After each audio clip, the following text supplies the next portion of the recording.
নমস্কার বন্ধুরা, welcome to my channel মাঠে ময়দানে অফিসিয়াল। বন্ধুরা, এই ভিডিওতে আমি ইস্ট বেঙ্গল, মোহনবাগান ও ইন্ডিয়ান ফুটবল নিয়ে কিছু আলোচনা করব।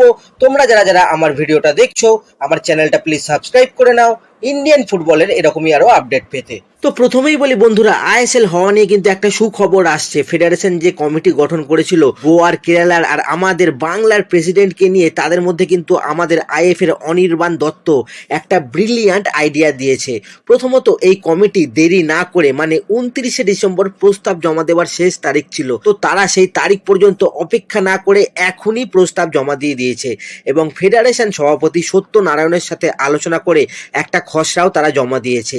সেই খসড়ায় কি কি প্ল্যানিং লেখা আছে এবার সেটা বলছি। প্রথমত, এবার আইএসএল হবে শুধু কিন্তু বাংলাতে আর গোয়ায়, মানে আইএসএল এর দুটো ভেন্যু হবে, ওয়েস্ট বেঙ্গল আর গোয়া। ওয়েস্ট বেঙ্গলের বিভিন্ন মাঠগুলো যেমন যুব ভারতী, কিশোর ভারতী, এই সব মাঠগুলোই কিন্তু আইএসএল হবে, আর গোয়ার ফতোদ্রা, ব্যাম্বোলিম এইসব মাঠগুলোই কিন্তু খেলা হবে।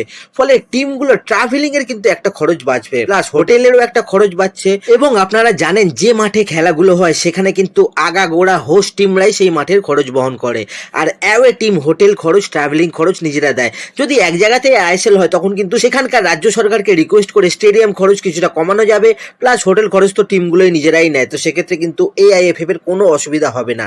এবার কথা হচ্ছে, লিগ শুরু হলে সেটা মে মাসের মধ্যে শেষ হবে কি করে? তখন কিন্তু অনির্বাণ দত্ত আইএফএ প্রেসিডেন্ট দারুণ একটা বুদ্ধি দিয়েছে। সিএফএল এ যেমন করে লিগ হয় সেরকমই আইএসএল এর 14টা টিমকে দুটো গ্রুপে ভাগ করা হবে। একটা গ্রুপ কলকাতায় খেলবে আর একটা গ্রুপ গোয়ায় খেলবে, এবং এই টিমগুলোর মধ্যে তারপরে দুটো করে লেগ খেলা হবে। খেলে যারা টপ টিম হবে তারা কিন্তু ওই সুপার 6 বা ওই কিছু টপ টিমদের নিয়ে কিন্তু একটা চ্যাম্পিয়নশিপ রাউন্ড হবে। তারপর তারা নিজেদের মধ্যে খেলবে, খেলে এদের মধ্যে টপ টিমরা কিন্তু নকআউট পর্যায়ের খেলা খেলবে। এইভাবে শিডিউল করে মোটামুটি যে টিম চ্যাম্পিয়ন হবে সে কিন্তু অন্তত 24টা ম্যাচ খেলতে পারবে, তখন সে কিন্তু এএফসির খেলাগুলোই কোয়ালিফাই করতে পারবে, কোনো অসুবিধা হবে না। এই হচ্ছে ব্যাপার। এবং এটা নিয়ে এএফসির সাথে কিন্তু অলরেডি একটা কথা শুরু হয়ে গেছে যে এই ফরম্যাটটা চলবে কিনা। এবার কথা হচ্ছে, শিডিউল তো হয়ে গেল, তাহলে লিগ করানোর টাকা কে দেবে? সেই ব্যাপারেও কিন্তু কিছু প্ল্যানিং হয়েছে এবং এই কমিটি কিন্তু সেটা বলেছে যে ক্লাবগুলো যারা খেলবে এবছর তাদের কোনো ফ্র্যাঞ্চাইজি ফি দিতে হবে না, তার বদলে তারা 1 কোটি বা ওই 2 কোটি টাকা করে দেবে অপারেশন কস্ট বাবদ। এটা কিন্তু 14টা টিমকেই দিতে হবে, ইনক্লুডিং ইন্টারকাশি। তো এইভাবে কিন্তু লিগগুলো হবে। এখন যারা যারা খেলতে রাজি আছে ঠিক আছে, আর যারা খেলতে রাজি নয় এই ফরম্যাটে তাদের ছাড়াই কিন্তু এই বছরের লিগ হবে, এরকম একটা কিন্তু চিন্তা ভাবনা এখন ফেডারেশন করছে। এখন কথা হচ্ছে লিগ কবে শুরু হবে, কারণ লিগ শুরু করার ডেট ঠিক না হলে, ফিক্সচার না হলে কোনো ক্লাবে কিন্তু প্র্যাকটিস শুরু করবে না, টিম গঠন করবে না। তো সেই জন্য কিন্তু একটা সম্ভাব্য ডেট এআইএফএফ ধরছে। মনে করা হচ্ছে ফেব্রুয়ারির 3 তারিখের মধ্যেই কিন্তু লিগ শুরু হয়ে যাবে, এবং কমিটি কিন্তু বলেছে আরো আগে যাতে লিগ শুরু করা যায় সেটা ভেবে দেখা উচিত, তো সেটাও কিন্তু বিবেচনা হবে। এখন প্রথম কাজ হচ্ছে ক্লাবগুলোকে রাজি করানো।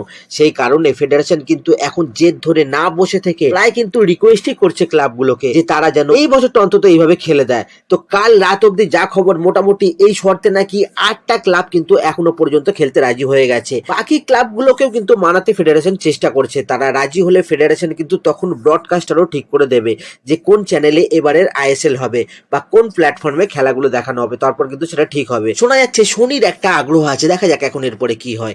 এই ভালো খবরের মাঝেও আর একটা খবর আছে যেটা কিন্তু অনেকেরই হয়তো ভালো নাও লাগতে পারে। সেটা হচ্ছে আগামী বছরটা পুরোটাই কিন্তু কল্যাণ চৌবেই আবার কিন্তু ফেডারেশনের সভাপতি থাকবে। হ্যাঁ, আগস্টে কিন্তু আর কোনো ভোট হবে না এআইএফএফ এ। এআইএফএফ এ একদম 2026-এর 31শে ডিসেম্বর পর্যন্ত কিন্তু কোনো ভোটই হবে না, কারণ ভারতের স্পোর্টস মিনিস্ট্রি থেকে কিন্তু জানানো হয়েছে যে যে কোনো ধরনের স্পোর্টসে ভারতে বোর্ডের কিন্তু নির্বাচন 31শে ডিসেম্বর 2026 পর্যন্ত করা যাবে না। 2026-এর 31শে ডিসেম্বরের পরে যা হবার কিন্তু হবে। তো আরো 1 বছর প্রেসিডেন্ট হিসেবে কিন্তু থাকছে কল্যাণ চৌবে। সুতরাং পরের বছর আবার লিগ নিয়ে কি সমস্যা হয় সেটাই কিন্তু এখন দেখতে হবে। তবে এ বছরটা কিন্তু লিগটা হবে আশা করি, সেটা কিন্তু বলেই দিলাম আগে। এবং কমিটি কিন্তু সব ক্লাবদের সাথেই এখন কথা বলছে গত রাত থেকে।